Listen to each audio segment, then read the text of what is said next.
বিখ্যাত জুটিরা যখন পর্দায় ফিরে আসে তবে নতুন মোড়কে তখন কিন্তু আরও বেশি ইন্টারেস্টিং হয়ে ওঠে গল্পটা। ঠিক যেরকম আপনারা আশেপাশে একেবারে পাচ্ছেন তাদেরকে, তার কারণ ধারাবাহিকে তারা কিন্তু অনেকটাই আপনাদের মনে জায়গা করে নিয়েছেন। আর তারা হচ্ছেন আমাদের পাশেই রয়েছেন, দেখতে পাচ্ছেন দেব ওরফে রোহন ভট্টাচার্য এবং পার্বতী ওরফে অঙ্গনারা। আমরা দুজন এই রেল লাইনের মতন সবসময় পাশাপাশি। Welcome to city cinema. এবং দেব পারো জুটিকে দর্শকেরা নতুনভাবে এক্সপ্লোর করলো এবং সবার যে প্রথমে একটা প্রশ্ন ছিল যে দেব পারো আবার সে এক গল্প, আবার সে ওই গল্পটাই কি ফুটে উঠছে না, সেই উত্তরটা কিন্তু তোমরা দিয়েছো। রেসপন্স কেমন পাচ্ছ? রেসপন্স তো আমি খুব মিক্সড পেয়েছি। মিক্সড ইন দ্য সেন্স পারোকেও এখনও লোকে চায়, আবার বিভিন্ন জায়গায় গিয়ে লোকজন বলছে যে পার্বতীকে খুব ভালো লাগছে, কি মিষ্টি লাগছে কাকিমারা। আমি যখন প্রমোশনেও গেছি তখনও বইমেলাতে বলছে লোকজন যে পার্বতী খুব ভালো, পারোকেও মিস করি। বললাম পারিও দেখো, ওরও একটা ব্যাপার।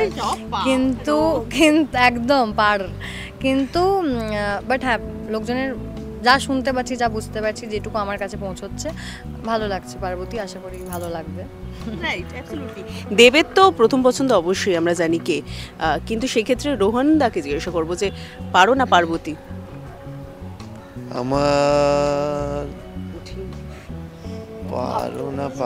আমার অঙ্গনা খুব ভালো করেছে। হ্যাঁ হ্যাঁ হ্যাঁ, সেটাই। যাই হোক, আমরা বাই দ্য ওয়ে আমরা বলতেই ভুলে গেছি, রোহনদা কিন্তু নিজেই পরিচয় করে দিয়েছিল ভ্যালেন্টাইন্স ডেতে তার ভালোবাসার সঙ্গে। কি ভাবছো ওই দিকে? একটু ক্যামেরাটা যদি প্যান করা যায় তাহলে দেখা যাবে এপাশেই রয়েছে, সেই লালের রঙে ভেসে গিয়েছে। যাই হোক, ভালোবাসা আশেপাশে থাকছে আমরা জানি সবসময়, কিন্তু এই মুহূর্তে গল্পে একটা বেশ দারুণ টুইস্ট আসতে চলেছে। মানে যেরকম হয় না, গ্রাম্য মহিলা, সে শুধু বাড়িরই খেয়াল রাখবে, বাড়ির প্রত্যেকটা সদস্যের, তার বাইরেও কিন্তু গল্পে একটা নতুন মোড় আসছে, তাই তো আমরা দেখতে পাচ্ছি। আর সেই মোড়টা হলো পার্বতী ফাইনালি নিজের পায়ে দাঁড়াবে। সে আইএএস অফিসার হতে চায় এবং সম্মান পেতে চায় সবার।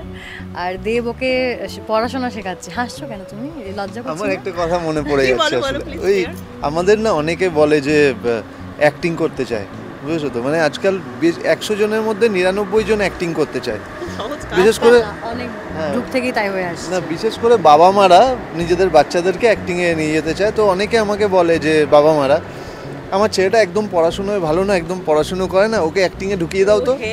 মানে এই ব্যাপারটা আছে যে কিছু হচ্ছে না মানে অ্যাক্টিং হবে, খুব ভুল ধারণা একটা।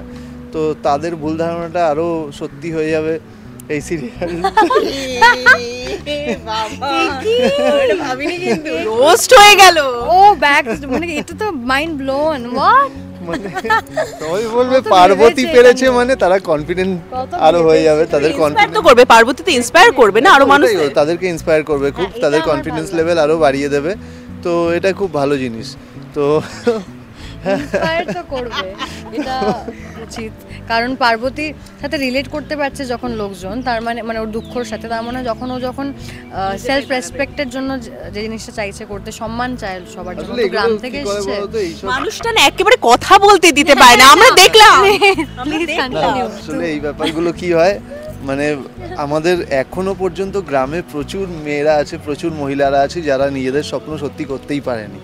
হ্যাঁ, ঘরের কাজই করে যাচ্ছে, শুধু বাচ্চা মানুষ করে গেছে, ঘরের কাজ করে গেছে, ইচ্ছে থাকলেও। আর আমাদের শহরেও, গ্রাম কেন বলছি, গ্রামে যেহেতু সুযোগ সুবিধা কম, ওখানে একটু বেশি।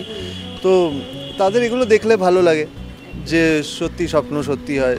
তো সেই জন্যই এই গল্পগুলো বানানো। আসলে আমাদের বন্ধুবান্ধবরা শহরে যারা সব কিছু পেয়ে যাচ্ছে হাতের কাছে, মুখের কাছে, তারা বলে যে কী গল্প তোরা করছিস, কিন্তু তাদের জন্য এই গল্পগুলো খুব টাচি, এই গল্পগুলো খুব দরকার তাদের জন্য, তাদেরকে একটু আনন্দ দেওয়ার জন্য।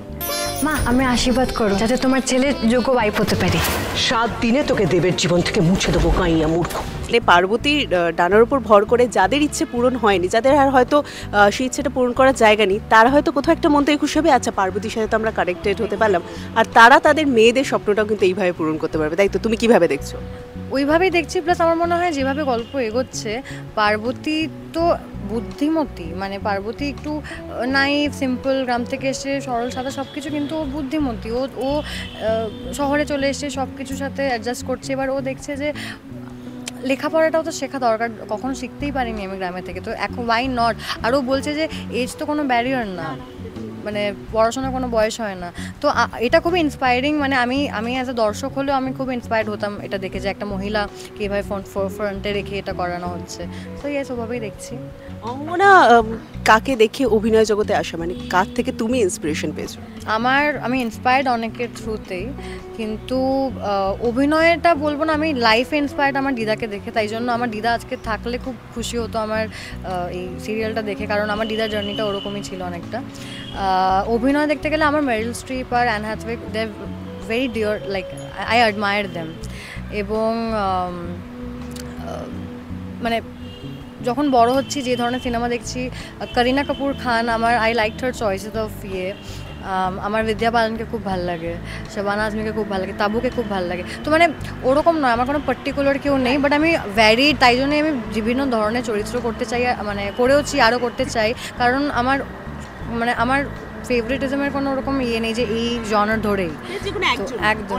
হ্যাঁ, রোহনদা, তোমার ক্ষেত্রে সেম প্রশ্নে আসবো, কিন্তু তার সাথে আরেকটা উপরি পাওনা, মানে আমাদের কাছ থেকে প্রশ্ন যেহেতু জিজ্ঞাসা করা, সেটা হচ্ছে যে পার্বতীকে যেহেতু তুমি সাপোর্টে রয়েছো, কারণ এইটা সব থেকে বড় ব্যাপার। তুমি বলেছিলে যে অনেক সময় অনেকে স্বপ্ন পূরণ করতে চায় কিন্তু কজন পাশে পায়। তোমার ক্ষেত্রে জানতে চাইবো, মানে দেবের ক্ষেত্রে জানতে চাইবো কতটা পার্বতী পাশে রয়েছে?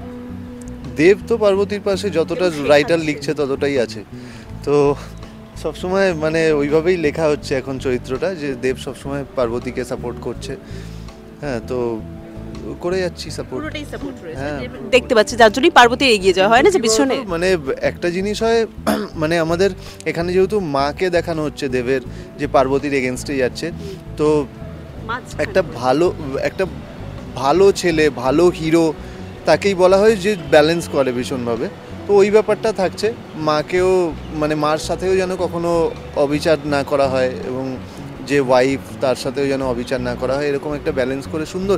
এইগুলো থেকে শেখা উচিত আমাদের সমাজের ছেলেদের, পুরুষদের, তাই না, কিভাবে ব্যালেন্স করতে হয়। তার মানে দেবের থেকে শিখবে দর্শকেরা হচ্ছে কিভাবে ব্যালেন্স করতে হয় সংসারে, এবং মানে মা এবং বউ দুয়ের মাঝে দাঁড়িয়ে ঠিক কীভাবে এগিয়ে যেতে হবে। আর পার্বতীর থেকে তো অবশ্যই শেখার অনেকটাই জায়গা রয়েছে, এবং আদৌ পার্বতী কি তার স্বপ্ন পূরণ করতে পারবে, সেই প্রশ্নটা তো থেকেই যাচ্ছে। তার উত্তর পাওয়ার জন্য স্টার জলসায় প্রত্যেক দিন রাত 8টায় তুমি আশেপাশে থাকলে দেখতে হবে।